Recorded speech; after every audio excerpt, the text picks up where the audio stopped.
What's up, good people? Welcome, and thank you guys for joining us to Wyzemen, the Four Wyzemen podcast. We're a podcast where we try to unite generations through candid discussions on sports, music, men's mental health, friendships, the one we find so dear, entertainment, and politics. Our aim is to pass on timeless principles of wisdom while connecting with local influencers, creating a space where diverse voices resonate. We're grateful each and every time that you guys join us for our insightful conversations. Our hope is that the things that we discuss transcend time, transcend those different media spectrums that will allow you to kind of reflect, to think, and to actually help us move into the future as we're trying to understand what's happening in today's generation, but also be that bridge to take you back to those yesteryears. And so I'm grateful for all of those who tune in, who click in, who touch us on YouTube while we're having our little convo. So what's good, fellas? Good evening. Welcome, right? There you go. Let's go. Oh my God. So we got a topic tonight. We got a topic tonight. What's the title tonight? Toby, the title is Your Mama. That's what something. That's the title. I mean, listen, I will. Your mama, so and just fill it in. Mother. Don't. No. Of course, I was being real stale with it because it's like of course, Wyzemen mama. I was being real stale. I was, okay. I struggle with titles. Y'all know that. Come on, stop it. I was gonna say love your mama, but what's that? What's the little thing? On my mama, on my hood, or whatever. That y'all said that's more creative though. I like that. I like that better than going back to Boys to Men and stuff like that. Greg can tap into on my mama, on my hood. I look fly. I look good.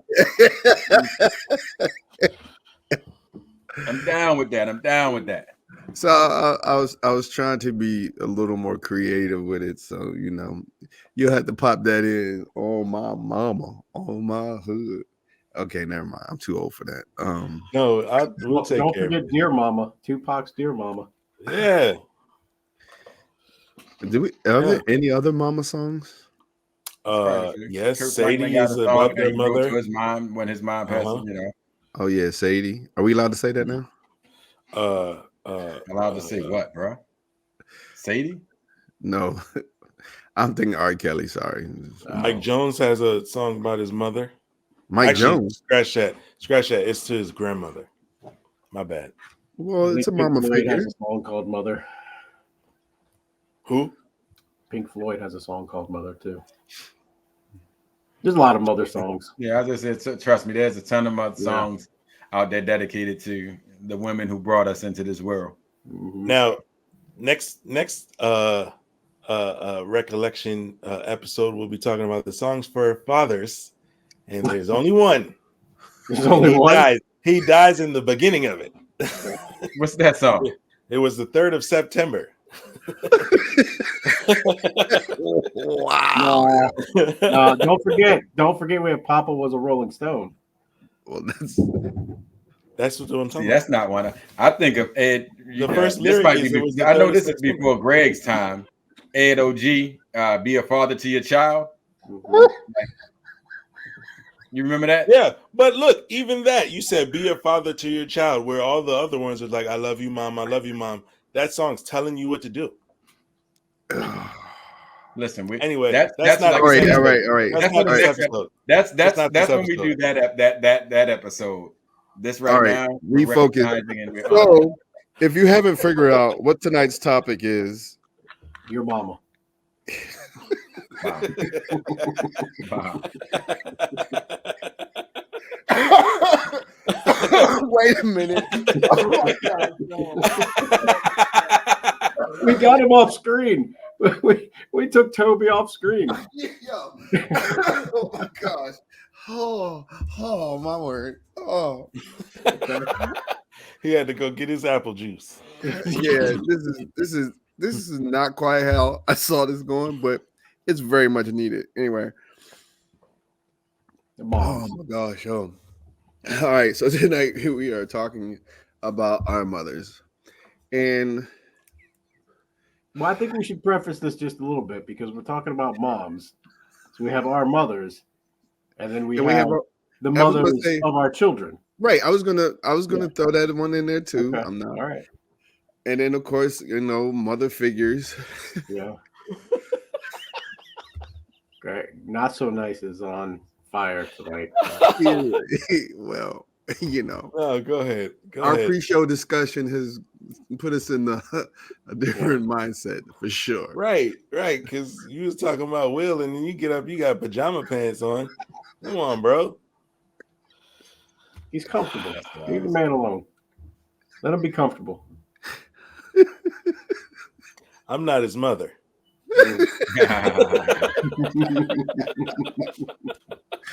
Oh my gosh. All right. I can't even clown. Look, I can't even clown for real because I met Toby's mother. She's very nice. I met your mother, D Smooth. She's very nice. I would assume that Will's mom is nice. So I can't say anything. This is going to be positive. I'm going to be Greg so nice tonight. He said he's going to be Greg so nice. So nice. I like that. Just for the night. That's his alter ego. Greg so nice. Greg so nice. We starting out with like our favorite memory from our mom or what? We can go there first. That's fine. I got a couple other points, but we can go there first. And so I like Toby. Toby came into this joint ready. Yeah. Hit him, boy. Hit him up. His mom called him right before. You better talk good on me. Mom, we're talking about moms tonight. So she gave him some advice. Yo, are we gonna make it through this for real or not? I'm saying. Anyway, so He lost Greg. Yo, anyway. So in the topic of mamas, what is your first big moment of understanding who your mama is? Who like that big moment that's like, this is my mama. This is the person who, when did that really come into light for you? Well, I didn't mean to say light, but I'm just saying in the view. That, I mean, for me, when you're a kid, you love your mom, you're loved by your mom. And I kind of just was talking to you guys about it. I think when mine came into, like, when I recognized, I'm gonna speak when I recognized her authority. You always feel your mom's love. From the cooking to the gifts to the different things that she provides for you. But I think, like I said, when I hit I was 9th or 10th grade year. I want to say I was more 10th grade year. So probably 15, 14, 15, or 15, 16? Probably 15, 16. But at a certain point, you start getting to that, I'm grown, but I still need you to provide all the things I need. I still need you to cook. I still need you to do the different things. And so I remember doing something, and I was supposed to be punished, if you will. And so what I would do is I would stay after school and just hang out with friends. And instead of coming straight home, I would come home like 6 o'clock, 5:30, 6 o'clock, a little bit later. And then it would be, I was attending a game. I was just BSing. So the first couple of times, she let it slide because it could be a game that I'm attending, coming high school game. Yeah. But if you punished, you punished. You go from attending a game to being held over for detention, all kind of BS stories. So I walk in one day and I'm coming in, and when I come in, she's there. She's home she get home from work. I take a cup out, take the cup, put it on the counter, go in the fridge, grab some Kool-Aid. That's right, Greg. Kool-Aid, red Kool-Aid. Red. go and grab my red Kool-Aid. I'm about to pour it. I pour it. I get it in. I go to pick it up. She walks into the kitchen, put my cup down. I look at her like, what you mean put your cup down? Put my cup down. So I put the cup down because I'm not disrespectful. I know not to be disrespectful to her because she's smacked me in my mouth enough as I'm growing up. So you ain't gonna come off wrong that way.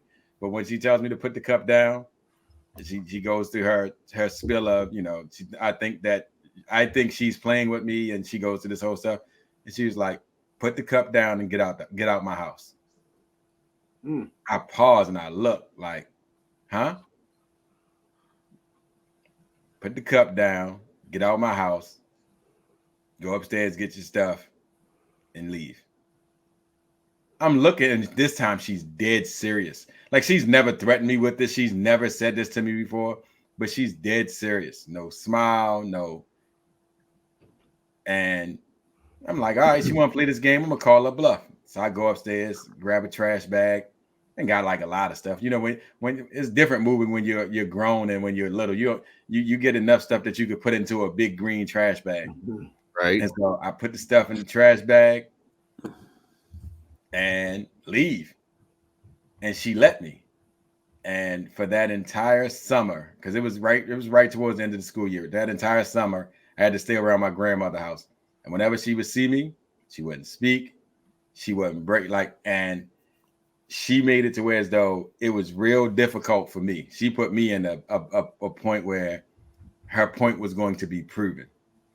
And from her doing that, from her going through that, I had an uncle who came to me and, he was like, oh, you're not going to be like, my uncle pulled me to the side. That's a different conversation. But he made me realize you're going back home, but not only are you going back home, you're going to apologize. You're going to you're going to get right. And you ain't going to ever do this to your mom again. Like, he made it real clear to me what it was going to be.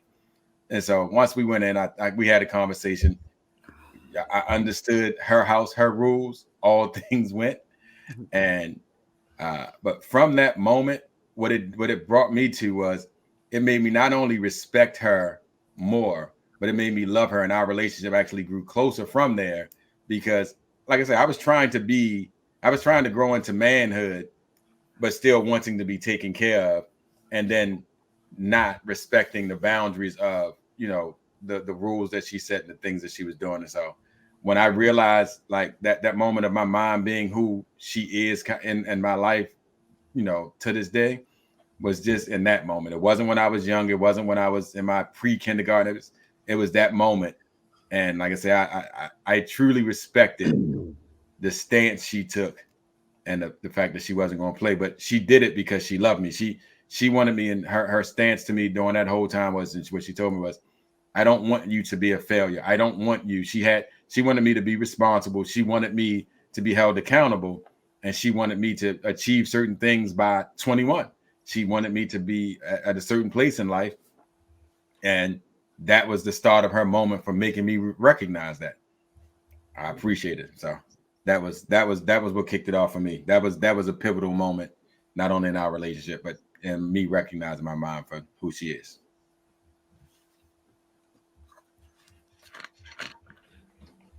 Y'all ain't got fond of that long. Tough love. Next up. Nah, we just soaking it in. We was like, wow.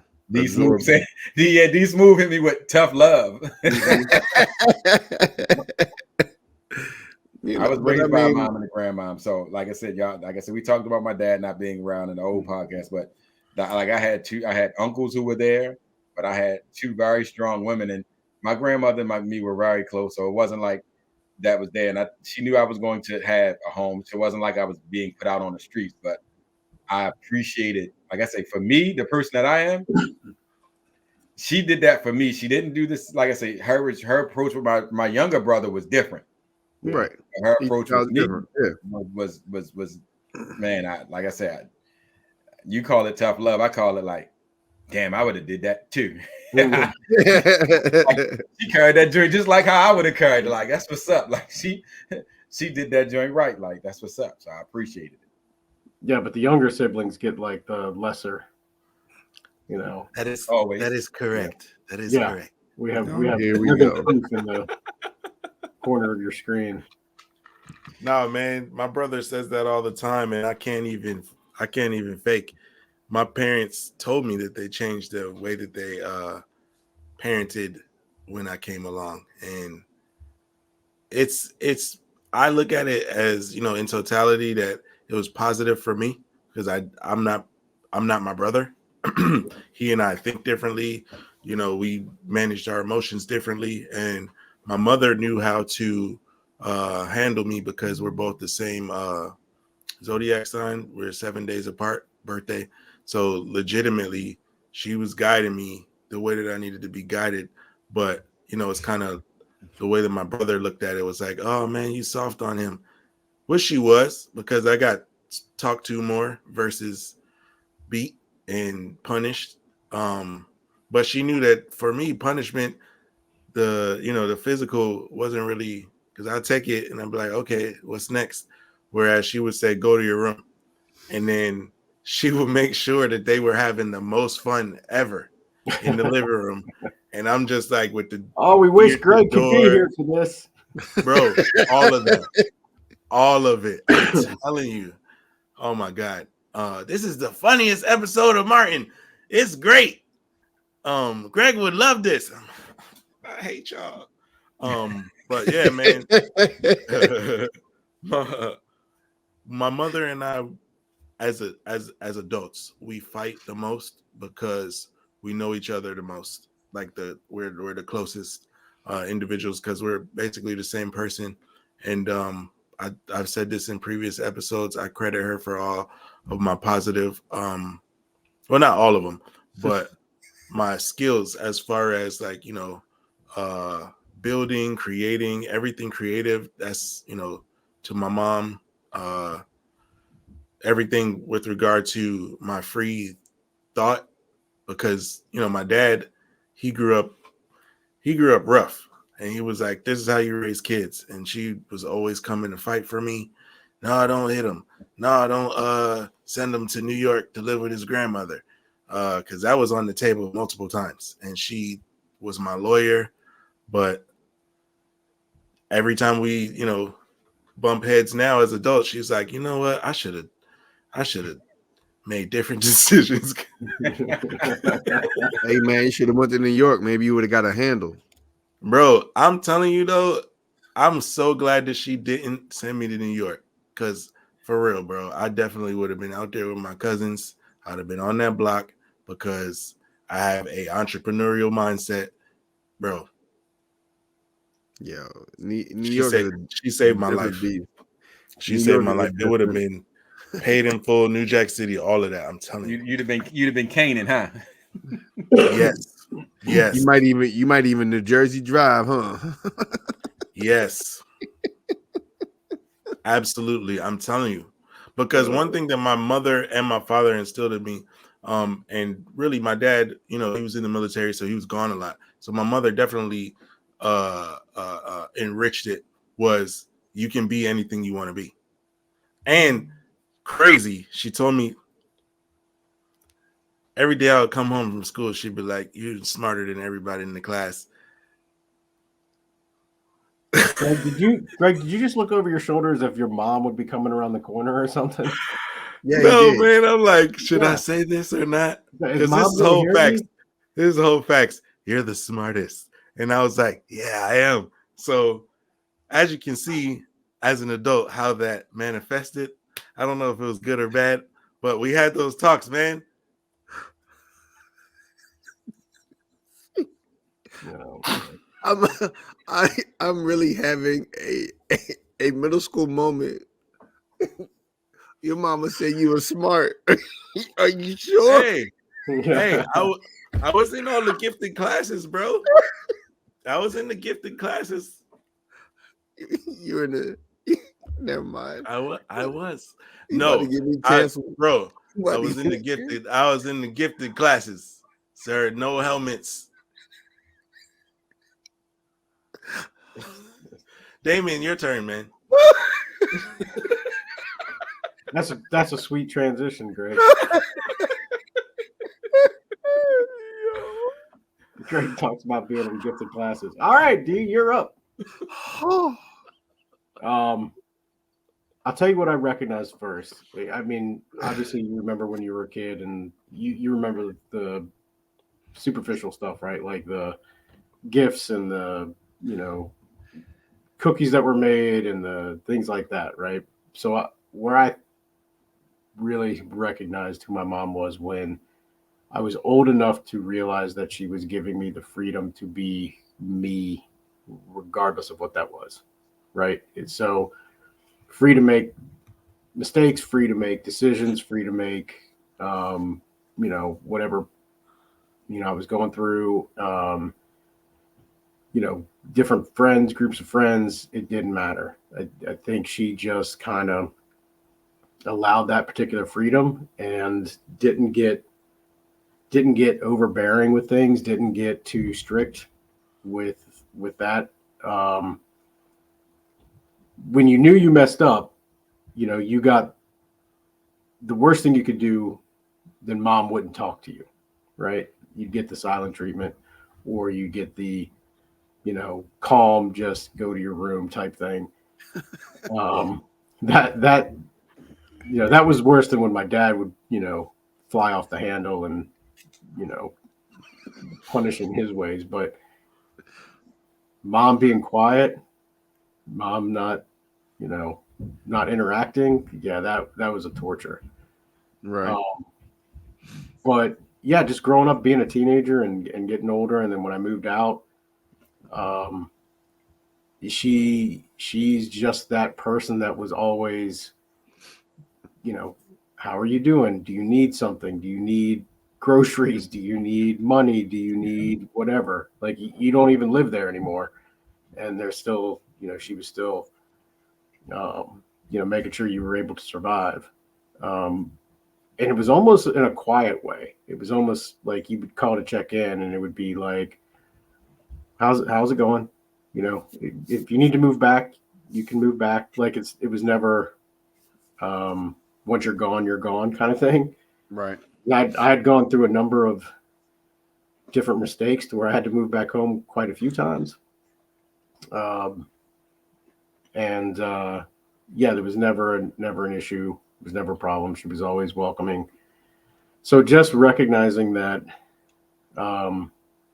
she just let me be whoever I am, and never judged me for decisions I made, never judged me for, even if she knew that, I was hanging out with kids that were getting in trouble or whatever, she just would just kind of like, just make sure you don't get in trouble. Just make sure you're not the one that gets, blamed. Just make sure you're not the one that's. Make sure you run the fastest. Right. So when I remember the first time I moved out, she had come over to the house, and I was living in a house in Dale City. It was like a 3-level house in Dale City with like 5 other people, and they were, you're in your 20s, right? So they were not keen on keeping things clean, and I stayed upstairs in my little room area, and I had things for my own OCD where I would keep certain cleanliness. But because when you had 4 guys sharing one bathroom upstairs, it was just horrid. And I would not use the restroom in there. I would just I would go to the gym to shower, or I would go to the downstairs middle level was the cleanest bathroom, so that would be the one I would go to.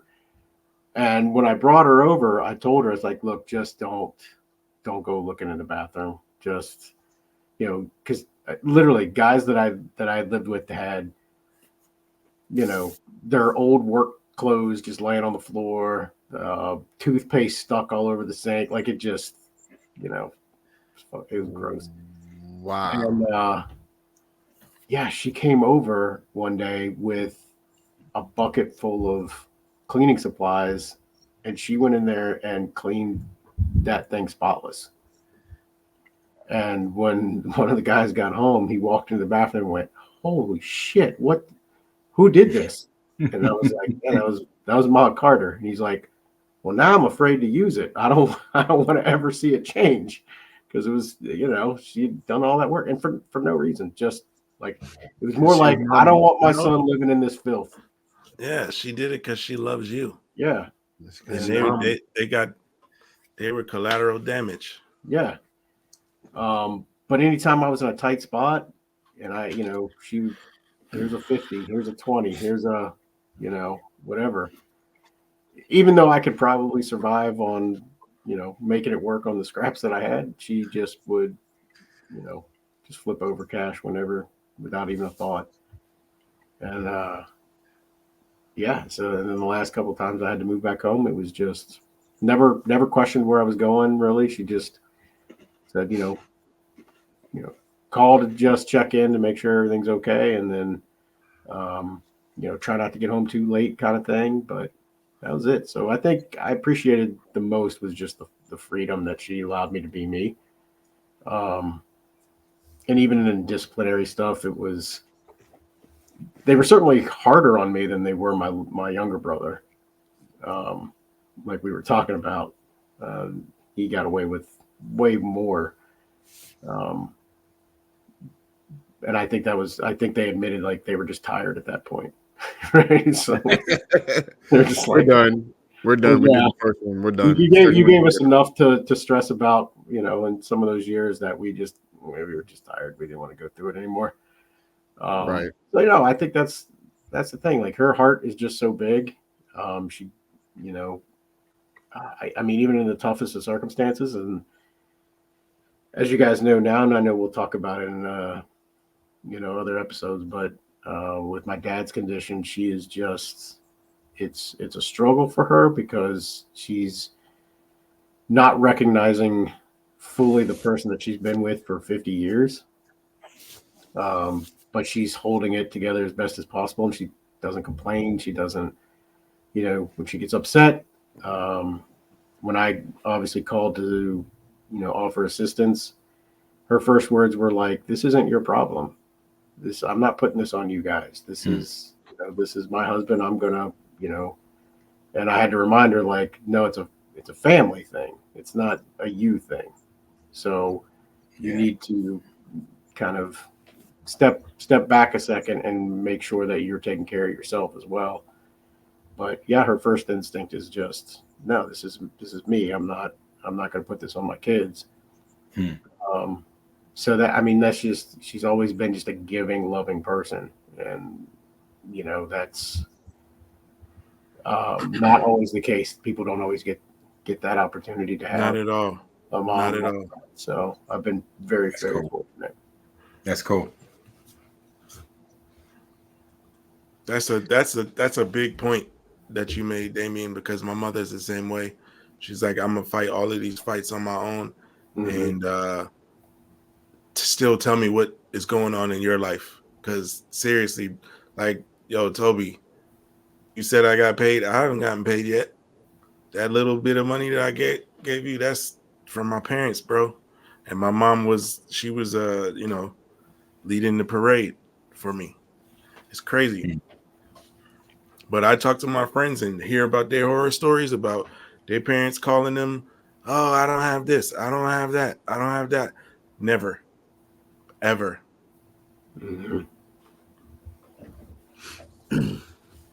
T.O.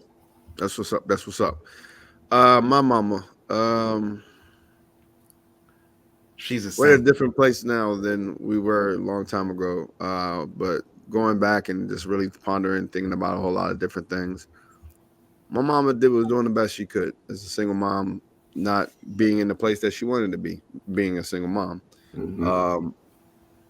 But she did her best to make sure that, I remember I was able to do, if I wanted to do it, I was doing it. You know what I'm saying? I played football.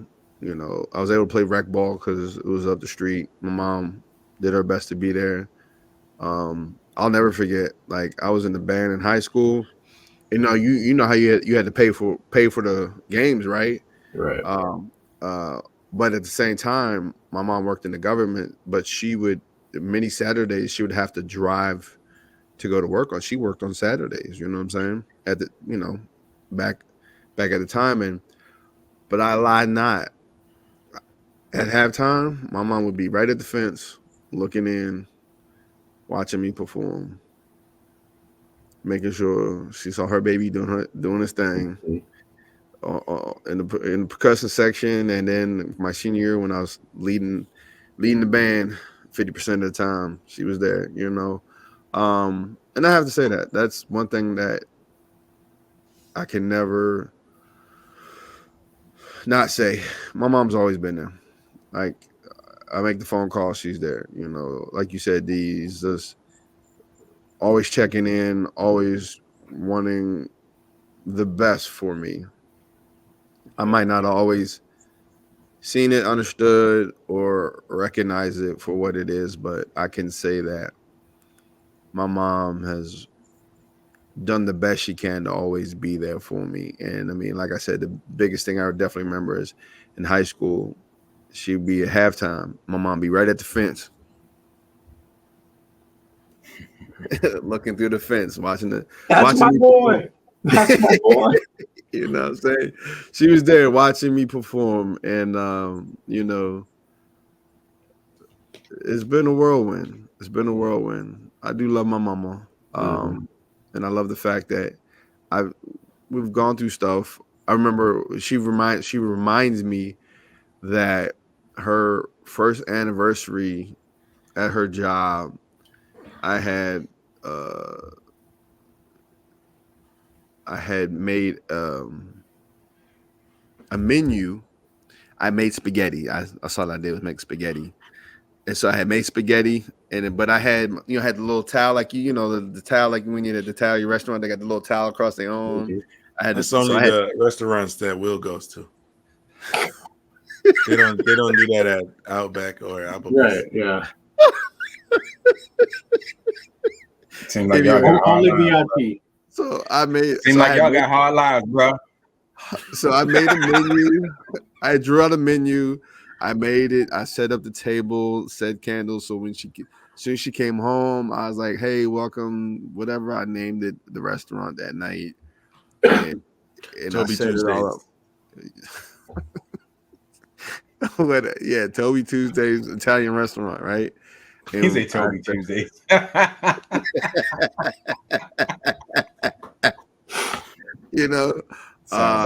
That's what's up. But of course, at that time, as we all said, our mothers were our world. You know what I mean? Mm-hmm. They were giving us the best that they could, and we reciprocated. I do have a story like yours, Will, but she didn't put me out. So in our neighborhood was a gym on Tuesday nights, I think it was. They had open gym, but they also had Bible study afterwards. So it was like you go in, you hoop, and then like the last 15 minutes of the night, they bring everybody together, and then they had a message, right? So it was they were proselytizing you, bro. Yeah, whatever that means, right? They were forcing their faith upon you. And religious grooming with the hoops. I know, right? Like everybody's trying to hoop. You're like, hold up, stop their hoops. It's Jesus time. Exactly. So never mind. Go ahead, bro. That's a whole we already did the faith episode. Go ahead. There's a whole nother thing. But so anyway, so this night we hoop, but at night that's where hooping and hollering comes from. No, bro. Stupid as heck. Yo, you so stupid. Anyway, and on Tuesday nights, I'd have my brother with me because, like I said, my mom would be working, so we'd be out. So my brother would be with me. So this night in particular, we go to the little joint and play basketball. After that preach, well, the big thing at that time was Nintendo, and of course, it was Tecmo Bowl, right? Remember, Tecmo Bowl was hitting hard. So in our neighborhood, I think there was only three people who had the system. Mm-hmm. So we would all house out in someone's room for hours and play. So this particular night, so you figure it's 9:00. So I'm like, yo, he's like, yo, we're going to the room. We're going to my house. We're going to play. So we go to his house, and we're in there probably 9:30, 10 o'clock. So it's like 10 o'clock at night. My mom has no idea where we are because normally I go to hoop and come home. So literally, my mom had been walking around the neighborhood, whatever. No one says anything. So I, try it out. It's time, let's go. I'm like, oh shoot, let's go home. So we go home. I put my key in the door. I open up the door. My mom's right there. Boom! Punch me dead in my chest. And I look at her like, what? It didn't hurt. Y'all see my mama. Yeah. I'm like, it didn't hurt, but it just shocked the mess out of me. Because my mom had never hit me before. I think she popped me in the mouth because, you think you something, you're going to say some words, you backhand me. Tore my mouth up when I had braces. Anyway, but she hadn't hit me in a long time. So she literally closed fist punched me dead square in my chest. And I was like, oh, for real? She's like, da-da-da-da, and go to your room. But that was like the only time my mom ever like really applied physical. That tried to apply physical damage. Like I said, she tried to apply because my mom's this high, trying to punch me. But just a matter of simple respect, right? I was out of pocket, out of line, and of course, fear set in. But then fear resolved. So her first thought was, "Let me just punch you in your chest. You think you're a man? Bow. Find out how much you ain't." So, Mama's always there. Mama's always there, trying to do her best to love. You know what I'm saying? You good? You talking to me? Yeah. I'm regular. Go for it. All Keep right. going, man. I'm just making man, sure. The song that was running through my head was "You got one little fight," and then that was like, "Oh, that was your mom who punched you." Wow. Like That's Toby how you got scared after that. Like yeah. he initiated that joint. Yo, Right. Mom got scared because she hit him in his soul. She punched you in your chest and sent you upstairs, huh? She hit him in his soul. Soul, yeah. Yeah, Toby, I feel you, bro. I feel you, bro. I got beat by my mom one time with a belt, and I was wilding, man. I was jumping on the bed and everything, trying to get away from it. It's crazy. It was ridiculous. But no, I ain't got that story.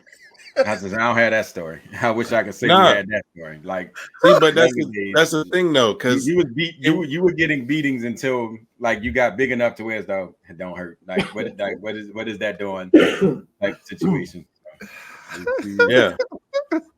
I would get beat by my dad. That was the real it was a shame the way when I think back on it, when my mom was trying to beat me and I was doing all the acrobatics.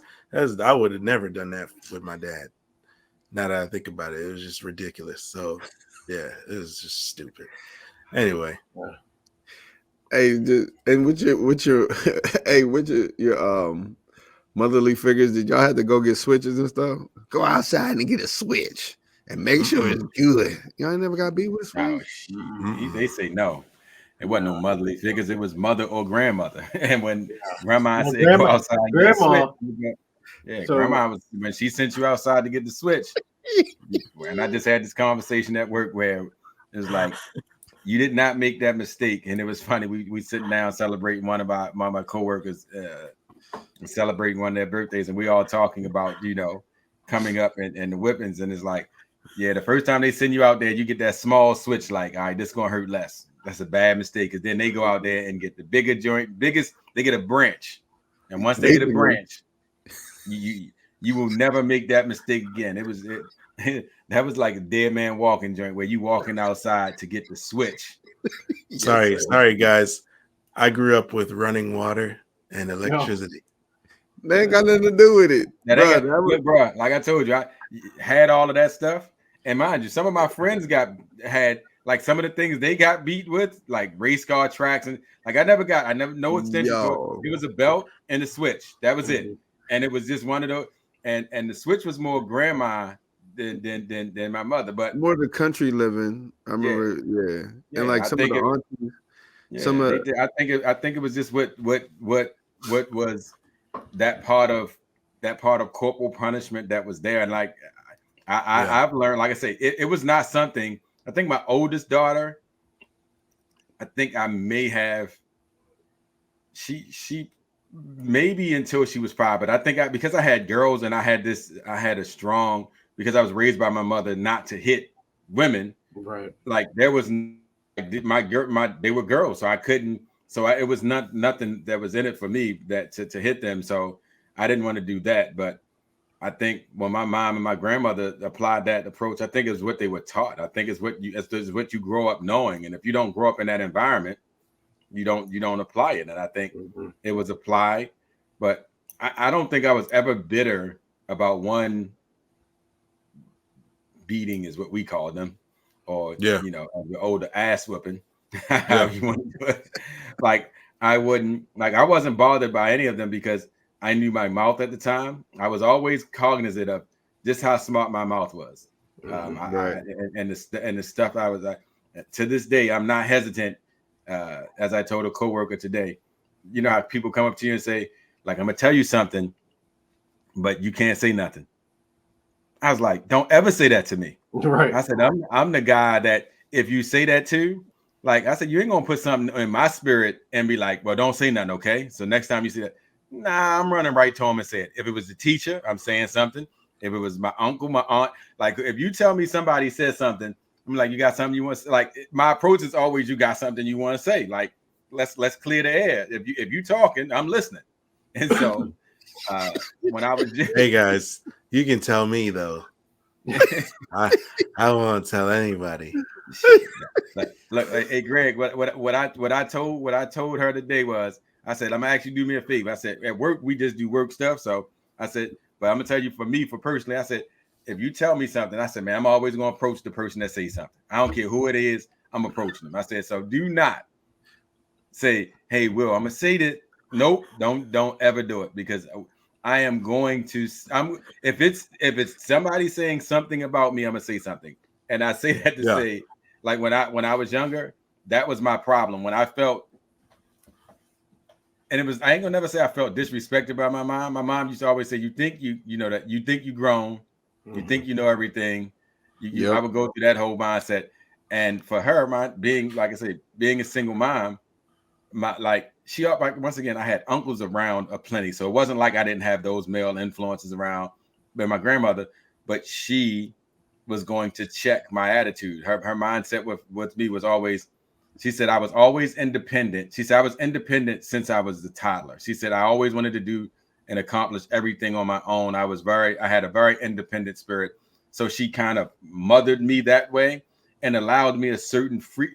And when D, you were talking about freedom, she allowed me the freedom to be me. She allowed me the room to kind of go about like the academic prowess I had. All she was like, she said I made it easier on her to be a mom. She said because I wanted to achieve the things that were set in front of me. But when I bounds of that, that beating was following. Like, let me check your little ass. Like, I'm gonna let you know, like, there's a limitation to these to the freedom I'm giving you. That's funny right there. Yeah. Yo, Bob Carter was president of the beatings in the household. Oh, for real? Yeah. That's interesting. I would not have thought, bro. Oh yeah. She's so nice.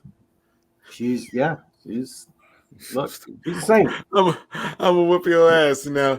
Let's make some cookies. Yeah. I come out of the beating room and there's Ma Carter putting in a nice thing of fudge. You know,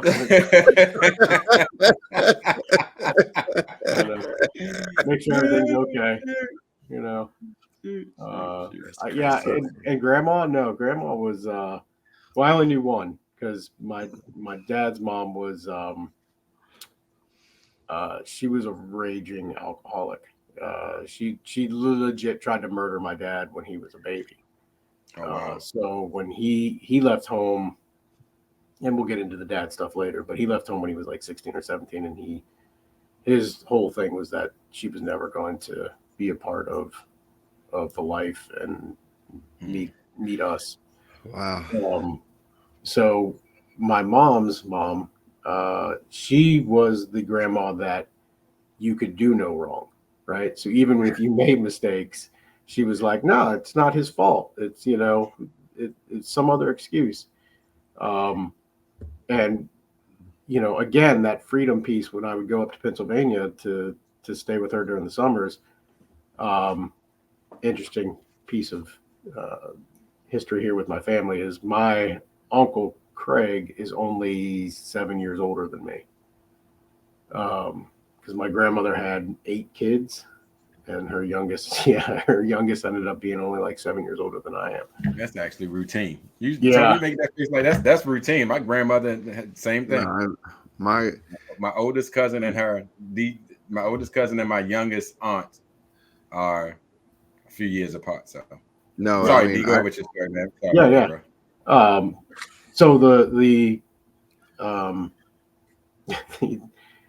the punishments I got in Pennsylvania was from my uncle, basically taking me out into dangerous situations and messing with me as a kid. So let's go jump on the railroad tracks. Oh no, we jumped off the roof of the garage onto this 1952 Packard that was sitting at my grandmother's house. That had been there forever, and he'd be like, "Oh yeah, we can make this jump," and he'd get me to the edge and give me a little tug and go, "See, told you could make it," or hey, that little electrical outlet that's there in the garage, go ahead and put your finger in it, right? And then you hit, that electric shock. So we used to do some of the dumbest things. Oh yeah. We used to do some of the dumbest. Well, what's dumber, Will, is that he said, "Oh, it doesn't happen if you do it twice." So I was like, "Oh, okay," I'm like 8 or 10. Or lightning doesn't strike twice. Right, is what right. he tells you. So I gotta ask you this because we did the same dumb stuff, the jumping off of roofs and doing that. Did you guys ever put your on the what was it? It wasn't the D. What's this? Is it the C battery? Is it the C battery? The 9-volt. The 9-volt battery. On your the 9-volt, yeah, the 9-volt. The 9-volt battery. Yeah, I just did that last week, bro. No, because I was changing the batteries. In their smoke detector, and my parents had a gang of batteries. And my dad said they make devices that actually test the batteries. We ain't had that. You getting beat with switches? I'm licking batteries. Okay. I swear, I just. It's like, nah, this one dead. Okay, this is the one. And that's the one that's in their smoke detector right now. He's an idiot. Mm-hmm. Oh man. Yeah, no. So my uncle also got me to be a thief. We would. Hey. Oh my gosh, yo. We go down to the store. So we need an uncle episode. We do, yeah. Because my uncle took me out. All I'm saying is he didn't work for Xerox no more. Get back to Mama? Yeah, so grandma was the one that, as you know, I don't eat vegetables. And so whenever there was dinner made, grandma would have eaten the vegetables for me, or had one of my aunts would take the green beans or whatever off my plate. And when my mom would show up, she'd be like, "Oh, did Damien eat all of his, dinner and vegetables?" "Oh yeah, of course he did." Yeah, so grandma's the reason why you don't eat vegetables, huh? She's like, wow. She goes, "Well, I can't get him to eat vegetables at home." Meanwhile, paying your osteoporosis bills and all of that. Come on, bro. Get out.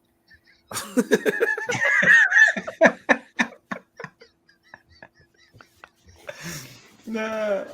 So the grams is the reason why you don't eat vegetables today. Yeah. And she would get one of my aunts to like eat green beans and stuff. And when I graduated high school, that aunt sent me a box of green beans as a joke. So that's love. That's love, man. Yeah, that's really cool. I like that. That's cool. Yeah. So that was pretty cool. Wow, but cool. Yeah, grandma lived to be like 92, I think. Because she was eating all of her vegetables. She was eating my vegetables, so she had double dose. Right. Right. Double, yes. Yeah, she got double greens, huh? She was double green in it, huh? Exactly. She was double healthy. What are you doing? Look, that was my contribution back. That was my contribution back for all the love that she gave me. I helped her live to 92. That's hilarious. Yeah, man. My mom was such a great mother that even to this day, she serves like a surrogate mother to all of her nieces and nephews and everything.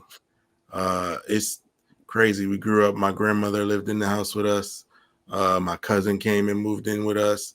Then later on, my other cousin came and moved in with us. It was just, she's so focused on family that everybody has to succeed, and, it takes a village. She really takes that to heart. And I love my family dearly because of the love that I saw her, put forth. But wasn't nobody eating my vegetables though. Sorry for your pain. I had a lot of church mamas. Yeah. All the mamas of the church. Oh, baby, come here. We praying for you. Come here. A lot of good Come that tell day. me. We saw you miss that free throw. Right. Lord Jesus, please. That is very not nice at all. It's because it was the basketball Bible study you just said. He's too slow. He too slow tonight. Not so nice. He too slow, right? You tying it all in together. Come on, T.O. Thank you. The callback. Wait, let me get my towel. Mom, this is the part of the video where the previous scene that was recorded would be rewound back to that point so that we could watch this back. Yes. I'm not keeping up tonight. You got me. I'm feeling very exhausted. So tell me this though, because Damien, you spoke about the mothers of your children. I know for a fact, because my father told me, that part of the reason why he married my mom is because he knew that she would be a good mother to any of the children that they brought into the world, which luckily was just me. But did you take any of that into consideration when choosing your mothers of your children? I don't like the term baby mama, but that's fine. So I'm in a little unique position. When I met Ange, I met Ange in community college in a class, maybe in a creative writing class or American literature. I can't remember, but I didn't know she had a son from a previous marriage until probably our, I don't know, maybe 5th, 6th, 7th date, somewhere in that range. So I didn't go into thinking, in a sense, would this person make a good mom, because she was already a mom. So, and at that point, I think Josh was 7. So, and she had done that by herself for a real long time. I want to say his dad was out of the picture by the time Josh was 2, I think, maybe. So she struggled, and, God credit to her that she was able to, because she was still in her 20s. I think she had Josh when she was 21, I think. So she's, probably and I don't want to speak for her, obviously, but I would imagine that she was still a person figuring out who she was at 21, and now kind of in the situation where she's having to raise a kid. And the father of that kid, kind of disappears within the first year or two, and not very supportive. So she, she would tell me stories about how, she scraped every single dollar, every single thing that she could, to be able to provide for, him more so than herself. So, recognizing that at the time, it wasn't a thought of like, would she make a good mom? I'm like, I already saw it on display. Like, she had By the time I met her, she'd already was a little bit more settled. She had her own place. Josh was in school. She kind of had some things going, her way for a change. And just hearing and seeing that, I just knew like this person, the character that she is and the strength that she had and the, just overall ability to love, beyond herself to make sure that her kid was taken care of. Like that was, it wasn't even a question. So when we ended up getting together and when we had Noah, yeah, I had no doubt in my mind because I'd already seen her be a mom for so long. So, and when like I said, when I first met her, I knew she was a strong woman, from the moment I met her, but watching her in that capacity, being a mom, and then willing to, all those years later, give it another go. Because when we got together, the only thing that there was talk of not having children. And I was on the fence a little bit, but then at one point, I think I just said, look, at least leave open the possibility of one. And for her to make that kind of, I don't want to say sacrifice, but, that kind of commitment to be like, okay, I'd be willing to leave that door open. And of course, the moment you start going, well, maybe we won't have kids is the moment that she goes, hey, by the way, I'm pregnant, kind of. So, Right. yeah. So I'm thankful every day that she was willing to, leave open that opportunity for me to have that experience. Because as all you guys know, as being dads, like that moment when it was new to me. She'd kind of been through it, but I'm that guy that was like checking on the kid every 2 hours, making sure he's breathing, making sure, everything was good. So she put up, I'm sure, with a lot of my own OCD and, overbearingness at the beginning. But yeah, I had no doubt she's a great mom. She's, would do anything for her kids. So I'm gonna say this is so funny because that was beautiful. So I'm interested, and I'm going to save you guys a little bit because I'm not going to give that long of a soliloquy as Damien just did, but it was really good. So I'm interested in not so nices and To. You got like you got so many I can't even recall, bro. It's a lot, bro. So I don't even know. What? I definitely I'm messing with you, bro. Listen, I know it's all good. I'm with you. Listen. I have PTSD from the when you and I first met, and you took me to the first baby shower. You know how that went down. So, like, I think all they knew was a light skinned bald head dude, and you and I walk into there. And I'm getting looks like, why the hell are they looking at me like this? Like I'm pointing back like that's the Negro right there. That dude right there is him. I'm here for support. I've only known him for 6 months.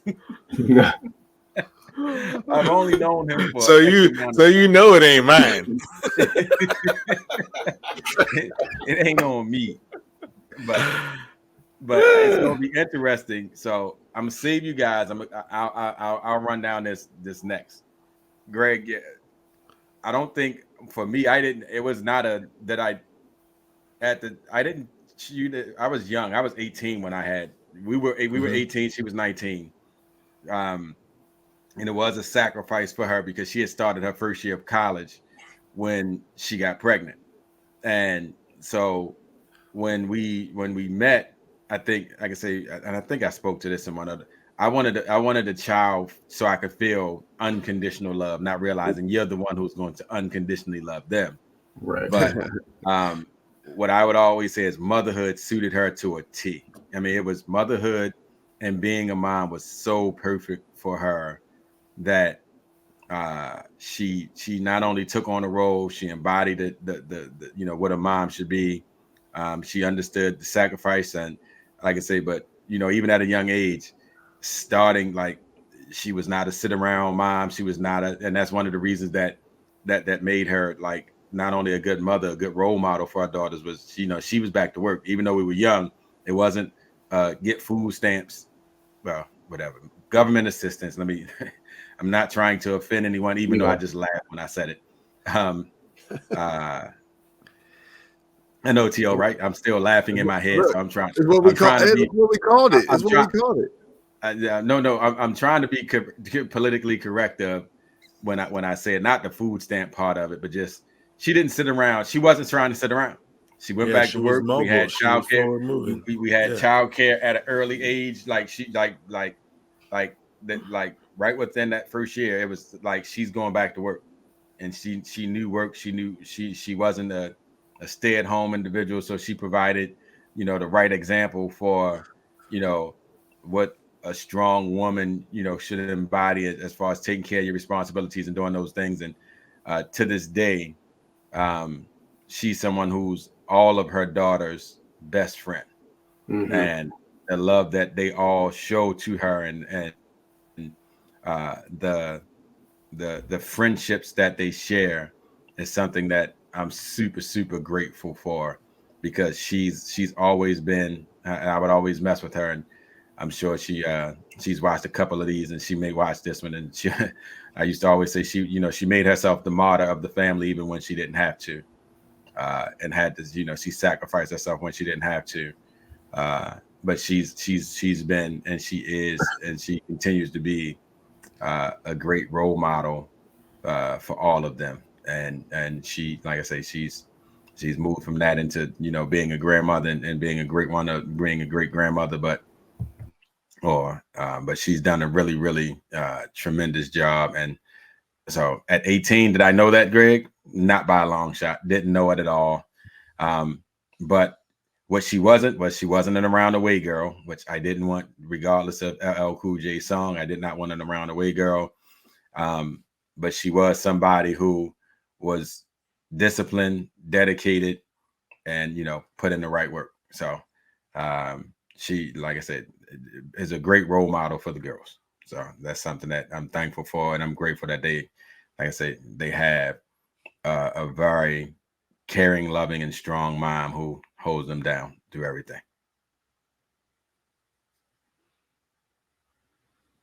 That's what's up. Go ahead. Not so nice. Oh no. He's counting your baby mamas, bro. Wow. So all right, go ahead. Is that what you was doing? Is that what you was doing? He knows exactly what I was doing, and Damien is backing me up. Right. Not one, not two, not three. Ain't that what LeBron said when he came out of Ohio? He said you got Jordan rings. Jordan rings.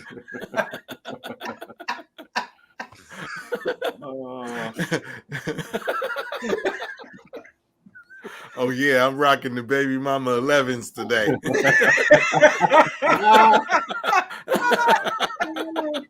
Yo.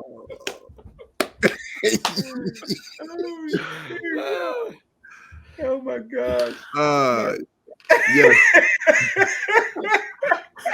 So Toby, yours is just no, right? It's just no. It's no. She can hold her liquor. Okay. She like living single and not friends. All right.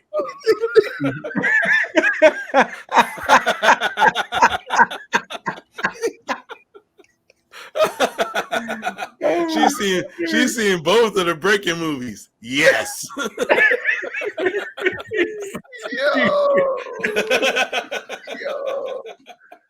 Yo. Oh my God. Yo. Oh my God. So much for being nice tonight, huh, Greg? That was fun. That was lighthearted, right, guys? Oh, that was terrible. Oh my gosh. I'm crying over here, bro. I'm crying. I'm like, jeez, I can't even stop crying. That's terrible. Oh my gosh. That is so terrible. Oh my gosh. Hey, is that to take us off, Ralph, from you speaking about exactly? Yeah. No, because honestly, I only have positive things to say, for real. Bro, we got you on past podcasts. Like, not. I don't. No, you don't. You stated you are a better mother. But let me tell you though, this is the good. You stated that on a podcast that we could pull up, that you stated you are a better mother. You stated this. The question that I asked was, did you take their potential to be a good mother into consideration when you selected them? Yes, I did. We had in-depth conversations about our future together and how we would parent our kids.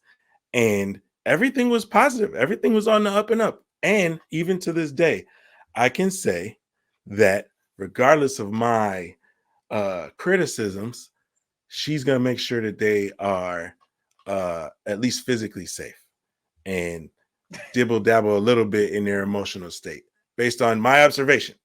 But in the beginning, that's all it was. Oh man, how do you feel? Let's talk about blah, blah, blah, where I wasn't there yet. So that's positive. She always made sure that they had food in the house. Sometimes I'd be slipping.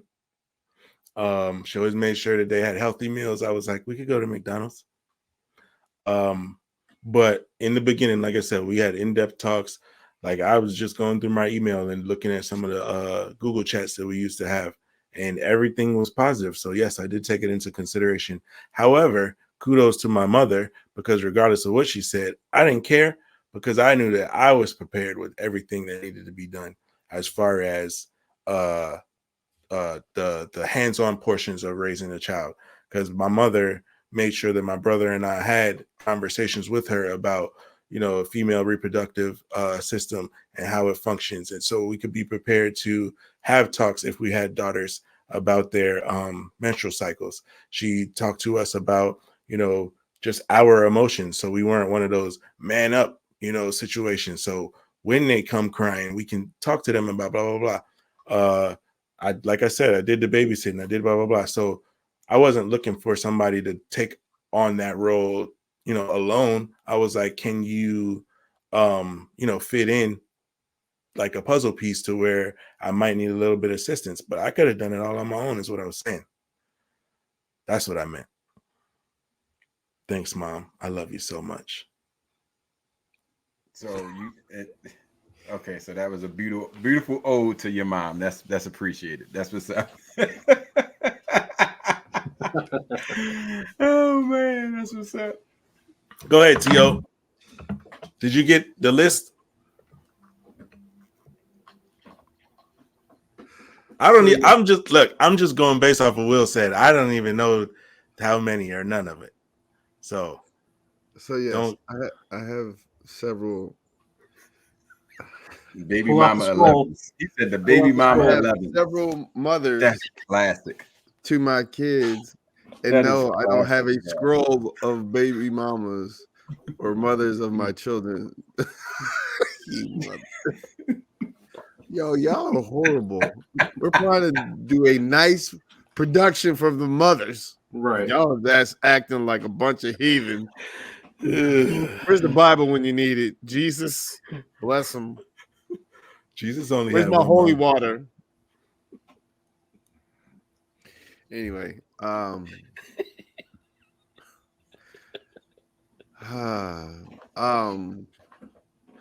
listening, bro. They not. No, it's been a very interesting experience dealing with the mothers of my children, and of course my wife,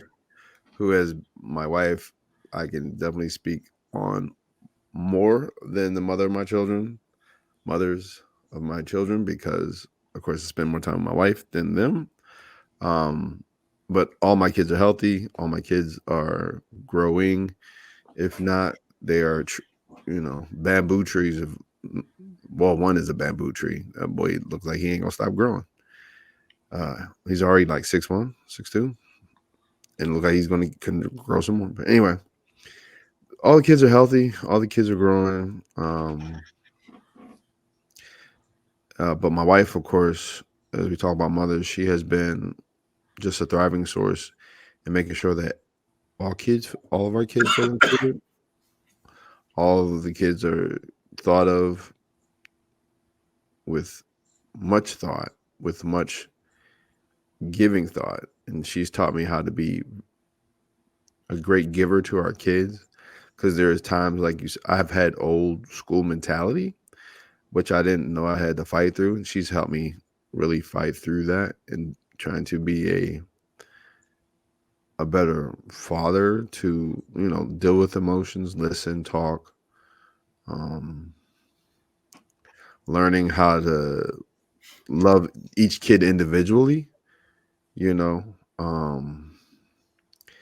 had our highs and our lows, but she's definitely just been outstanding with all the kids, making sure my boys always feel important, included, even to the point where she has invited, because of the relationships that I had with the one mother, it was complicated to invite them, but had it been better, she would have invited them to the house. But the other mother, she was able to invite the house, come spend Christmas with us. So we've had multiple Christmases where we've had my one son and his mom at the house.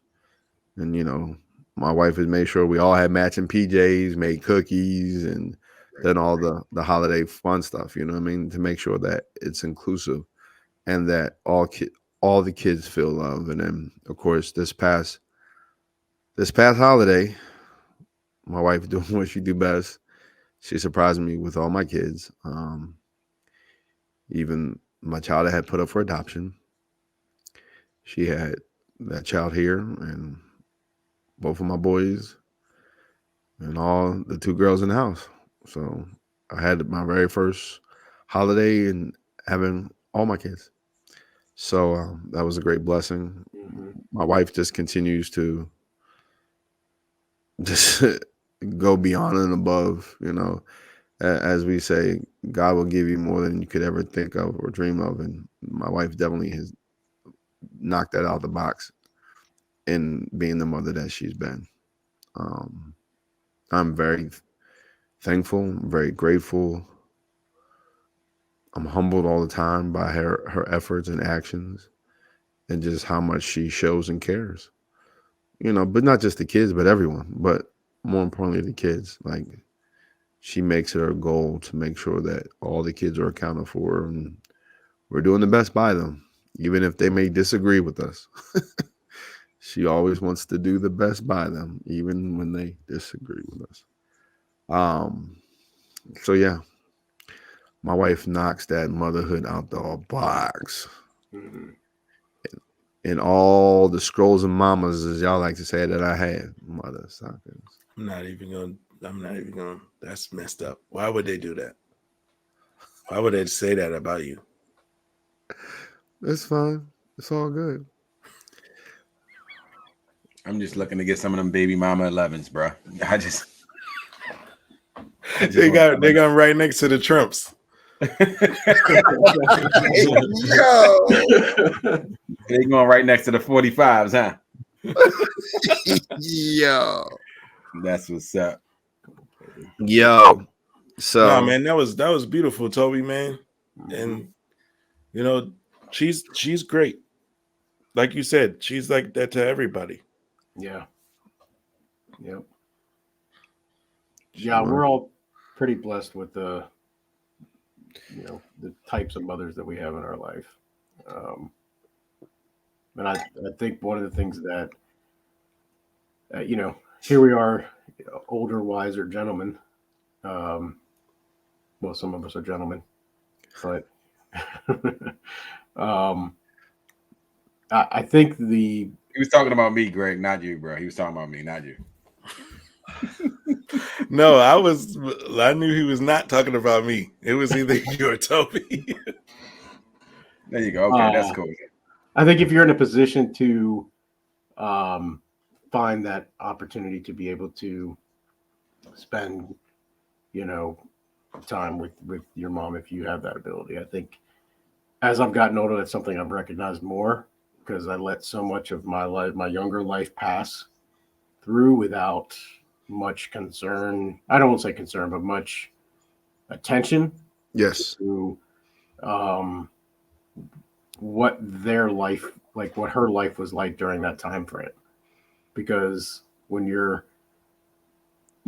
late teens, early 20s, out doing whatever, living your life, they're living their life with their spouse and, doing their thing.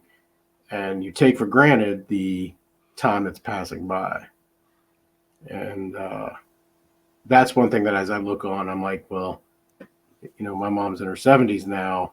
And a couple of years ago, we had gone on a road trip, her and Ange and me. But I started to realize, like, man, I need to start doing more of these things, especially as we're reaching the period that we're in, because I didn't do those things in my 20s.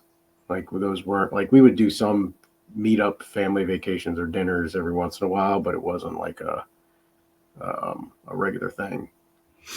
And which, interesting enough, so my parents were married on April Fool's Day, and I was kind of joked like there was going to come a time where they're like, oh, April Fools, you're not really ours, kind of thing. And but I took them out for dinner. I remember this. I took them out for dinner on their 25th wedding anniversary, and we were sitting at Outback, and my dad had made some kind of comment. One of the few times that he was actually being kind of emotional about things, but he was like, I couldn't have asked for a better woman to be in my life, and to be married for 25 years.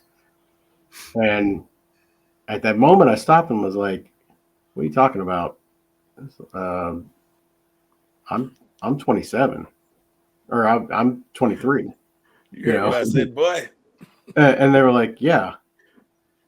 And I was like, "Well, the math's not really adding up." And then my mom looked at me and goes, "You were in our wedding photos.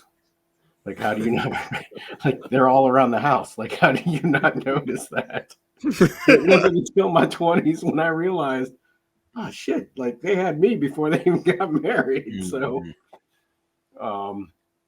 but like those are the things you kind of look back and go, man, I wish I would have had more opportunity to do more things like that, to find out more things, and because all those years had gone by without kind of recognizing opportunities to spend time with them.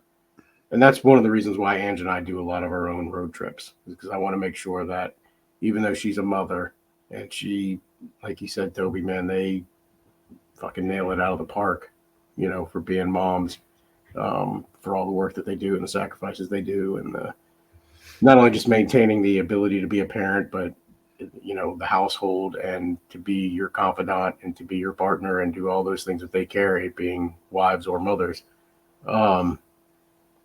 I want to make sure that we keep those things together as well, not just from, mother's perspectives, but wives' perspectives of being part of that as a whole. So if you guys have the opportunity to, spend time with your mom at this point, I think it's important to try to carve out those times. Yeah. See, that's funny, D Smooth. I actually had those, and I had those moments with my mom at the early point in life. So we did get to, once I was able to have a means when do family vacations and take trips, my mom was always going when we were traveling to different locations. I wanted her to go to those places, to those things. So I definitely could second what you're saying. It's just it's cherished and valued memories and stuff like that, because when certain things within life changes, and she's has different circumstances come up where she's no longer traveling and then traveling with me, with the girls, but she, like, having those memories, I don't feel like I've missed out on anything. I don't feel like I've missed out on life, because we took advantage of those opportunities. And I made sure she was a part of all of those memories with the girls. And so that even as she's kind of, still living, my mom is still living, but as she's progressing through the different phases of her life now, and while she's not, choosing to get around as much as she used to choose to get around, we had those great moments, those great memories, those great times where Greg said this earlier, like him and his mom are just alike because of the 7 days. My mother and I are very, very similar, strong-willed, independent people. But when it came time for those vacations and time with her grandkids and time with the family, she was always in, and she always made those vacations that much brighter. So every time I reflect, look at the photos, and think about all of those times, and realizing just the role to me when I think of my mom, I always, all of the success that I have, she would say I give her too much credit for, but I give her credit because she looked at herself in a way where she left me be independent and kind of work my way to where I was. But what I realized was the way she raised me gave me strength. It gave me a certain level of fortitude. It gave me a certain level of understanding. When when I was younger, she would always tell me she wanted me to move out of the house by the time I was 21 years old. She would always tell me that. Never understood why, but she would always say this to me. And later on in life, she said she didn't want me to become like my grandmother had a lot of kids and stuff like that. She said she just didn't want me to be, and she wasn't speaking particularly of any uncle. So if any of my uncles watch this, I don't want anyone to get offended.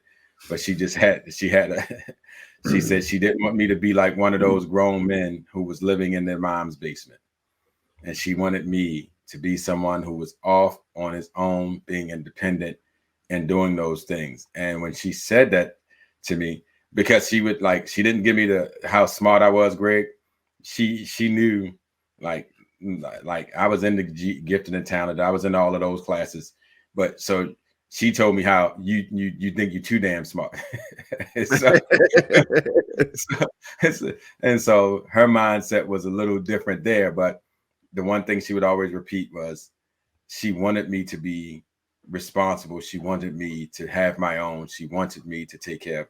And so I remember getting my first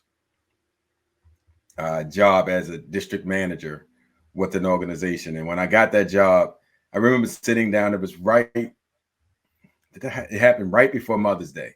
And I remember sitting in some forum or something or wherever, just like where somebody had to speak. And I'm sitting there. And as the guy is speaking, he says something that reminds me of my mother. And I wrote a poem to my mother that day, just sitting there, about the role she played in my life. And I wouldn't be where I was if it wasn't for her. I always tell people I attribute the fact that when I say I like clothes and because my mother had a closet full of clothes. And when she went out, she looked the 10. Got a photo on my phone with my mom. Before they had glamour shots, her photo, she flies them up. And so for me, that's the standard. And so she always, like I say, between my success in my professional life and the clothes, she always tells me I give her too much credit. But she was always being an example for me. And so I know I wouldn't be where I am in life. I know I wouldn't be who I am as a father, who I am as a person without who she is and what she's done for me. And so she may think it's not much, but she was very, very significant. And like I said, that moment in the kitchen of put my Kool-Aid down or put the cup down and leave, it was more than just a moment. And I didn't consider it tough love. She knew me. She knew she could say that to me. She knew I could handle it. She knew how resilient I would be to not let that define who I was. She knew that. And so that's what she chose. That's what she did. And in doing so, like I said, all of her statements, all of her affirmations, and they were less affirmations and more of a declaration. It was her declaring what was going to happen by the time I was 21. And so she kind of set the standard for what I was going to be and stuff like that. And so from the vacations to those to every other moment. Like I said, I'm super grateful, super thankful for Cherie Yvonne Gilmer. That's my mom. Nice.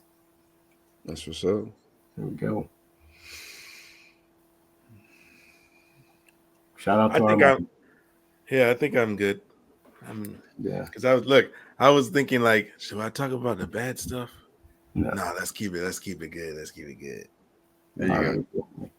We already deep in this piece anyway, man. Yeah, I think we good here. All right, fellas. Appreciate y'all. And more importantly, we appreciate our mamas. Yep. Yo mama. Happy Mother's Day to all the mamas. Yo mama, my mama. My mama. Your mama. Mama mamas. Mamas. To all the mothers. Yeah. And the other mothers. And the other mothers. And the baby mothers. No, man, you can't. They don't all desert. That's another episode, bro. We appreciate. I'm not talking about mine specifically. Greg, I'm not talking about mine. Greg, I'm not talking about mine. I'm not talking about mine. Thank you to all the mothers out not there every who have baby done their mama diligence deserves raising their kids. Come on, bro. Amen. Some of them just be popping them out, bro. Come on, bro. Praise the Lord for the mothers. Amen. Happy Mother's Day. Happy Mother's Day. Mother's Day. Yeah, whatever.